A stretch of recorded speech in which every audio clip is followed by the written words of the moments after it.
Mr. President, how are you, sir? It's an honor to see you.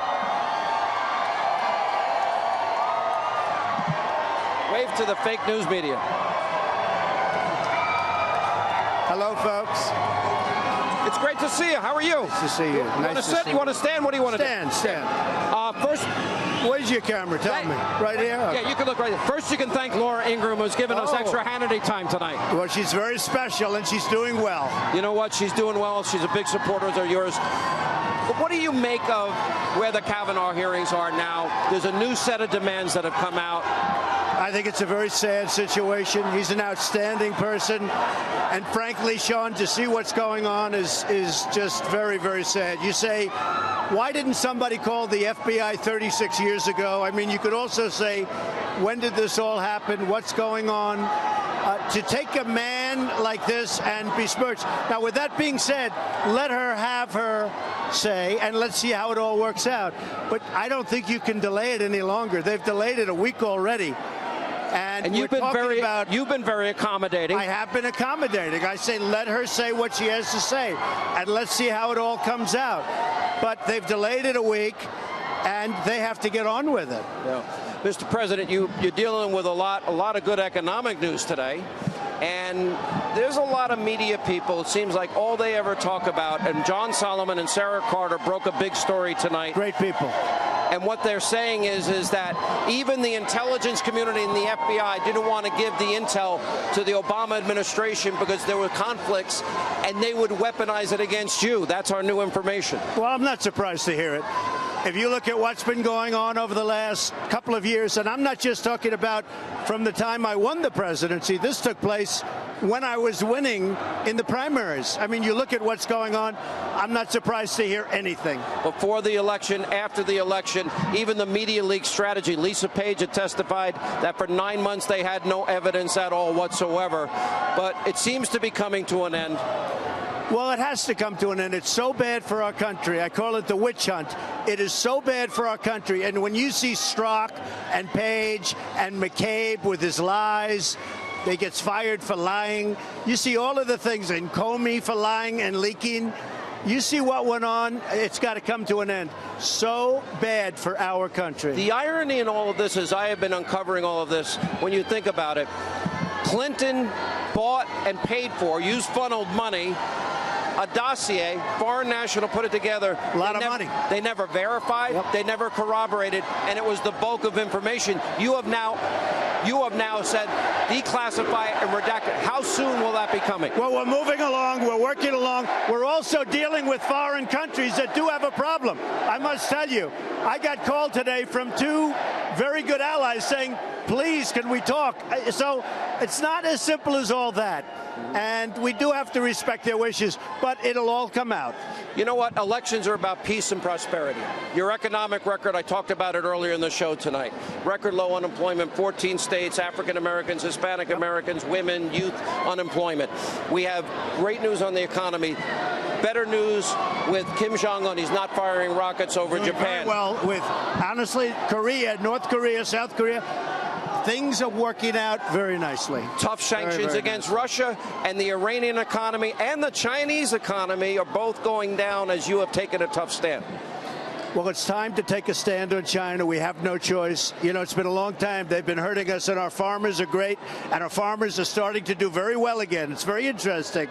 But we're putting very, very heavy sanctions and other things on various countries, and we're getting along with some countries. But we've been ripped off, Sean, by the world. All of these countries for years and years, and we can't do it anymore. So you're getting better deals with Mexico. We had a good deal with Mexico. Good for both. Good for Mexico. Good for us. Everybody's happy. NAFTA was a disaster. We lost thousands of plants. We lost millions of jobs. NAFTA was a disaster. We've renegotiated it. We're in the process of working now on Canada. We'll see what happens with Canada. Canada's been tough. They charge 300% tariffs on dairy products. Our farmers, no good. You can't do that. So we'll probably be able to. We'll see what happens. I know. By the way, it'll work out well anyway. Go ahead. I'll ask one last question because there's a lot of people in this arena waiting for you, as you can see.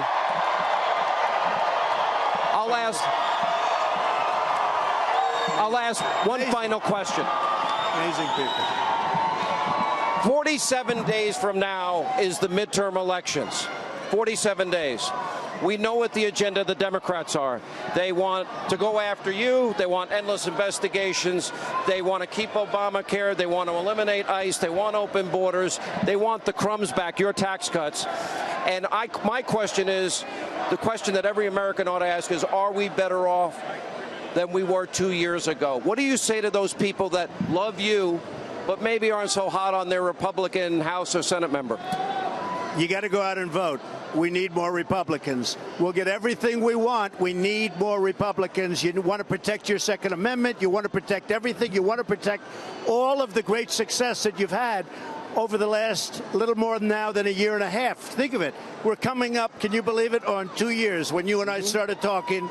Actually, this is what happened when you came down the escalator. Well, yeah, if you talk about the campaign itself. But I will say this, you've got to protect. Look at what's going on with the Supreme Court. If we're not there, because we're all together as a group, if we're not there to protect, it is going to be some really bad day for this country. So we're protecting. But we made tremendous gains. You know, the stock market today, it's a good day to do an interview because the stock market today hit the highest level in its history. Today. Now, did you work this interview out specifically for that? But it was up very big today, but it hit the highest, all of the markets. Today hit the highest level. Now, 401ks are up 57% in a short period of time. If the Democrats get in, those numbers will be cut in half. You will see bad things. Obama never made, the only president in history that never made 3% GDP growth in a year. All right, the budget negotiations, are you going to demand, you challenge Republicans, fund the wall completely? Will you insist on it? We're getting $1.6 billion. We're continuing. We spent $3.2 billion. We're continuing to build the wall. I'd like to do it. I could do it so quickly. I'd like to do it in one piece. The Democrats are holding us back. I am told by Republican leadership, and I hope they do it because there are a lot of people counting. See the people with the wall? I want the wall, too. Yeah. They got it down. That they will do it immediately after the election. We've got $1.6 billion. A lot of money, but not when it comes to building. You've already got $3 billion you spent. We've got $3.2 billion. It's being built. We've got $1.6 billion, but we have to do much better than that because we can do it very quickly. And you know the bottom line? We need it. The Democrats, they want open borders. They want people coming in. That means crime. We're the opposite.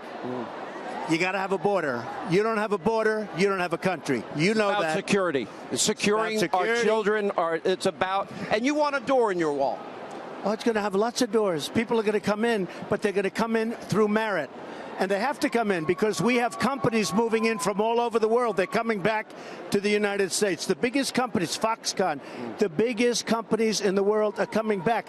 We need people, but they have to come in through merit. Yeah. Mr. President, thank you. And thank you. Can you thank Laura again? She's probably going to be mad at me. Laura, I love your show. I watch it all the time. And you know what? You are special. You really are. It's a good combination. Thank you, Mr. President. I know this crowd. You ready to hear the president? Thank you, sir. We appreciate you. Thank you so much.